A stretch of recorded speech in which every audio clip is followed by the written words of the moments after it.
Hare Krishna, Radhe Radhe. My devotees and my friends, मुश्किल नहीं है कोच अगर ठान लीजिए, बस एक बार दिल का कहा मान लीजिए।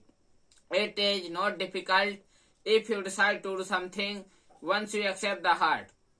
मैं आपका GPPM गोकर्ण परम पूज्य महाराज एक छोटी सी कहानी के साथ सीखते हैं हर दिन कुछ नया। एक बूढ़े व्यक्ति स्टेशन पर बैठकर रामायण पढ़ रहे थे और ट्रेन का इंतजार कर रहे थे।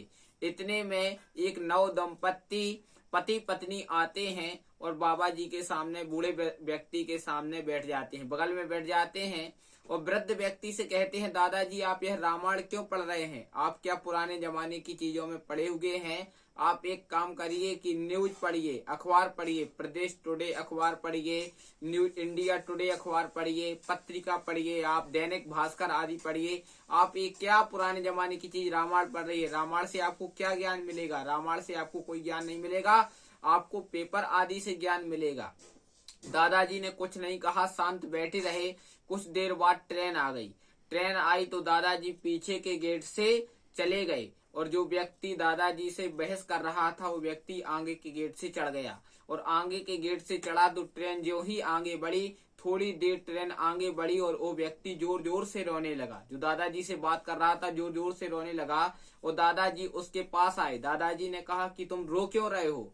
उसने कहा आपको पता नहीं है, जो हमारे साथ में हमारी पत्नी थी वो स्टेशन पर छूट गई हैं, उनको हम साथ में बिठा नहीं पाए। दादाजी ने कहा कि आज तुमने प्रदेश टुडे अखबार और इंडिया टुडे अखबार या पत्रिका और दैनिक भास्कर न पढ़कर रामायण पढ़ी होती तो तुम्हें पता होता कि राम जी जब वनवास जा रहे थे तो सबसे पहले उनने अपनी पत्नी को रथ पर बिठाया था और जब राम जी केवट से नाव मंगाई थी तो राम जी ने सबसे पहले अपनी माँ सीता को, अपनी पत्नी सीता को सबसे पहले नाव में बिठाला था, ना कि स्वयं बैठे थे। और आज तुम्हें यही करना चाहिए था कि ट्रेन में सबसे पहले पत्नी को बिठाना चाहिए था, फिर तुम्हें बैठना चाहिए था। लेकिन तुमने तो केवल न्यूज पढ़ी है, पेपर पढ़े हैं। पेपर आदि पढ़ने से तुम्हारे जीवन में कुछ नहीं होगा, इसलिए तुम रामायण पढ़ो। अगर रामायण पढ़ोगे, ये कहानी हमें छोटी सी है लेकिन यही सीख देती है कि हमें अपने धर्म ग्रंथों का सम्मान करना चाहिए और हमेशा रामायण पढ़ना चाहिए, क्योंकि रामायण में जीवन जीने की कला है।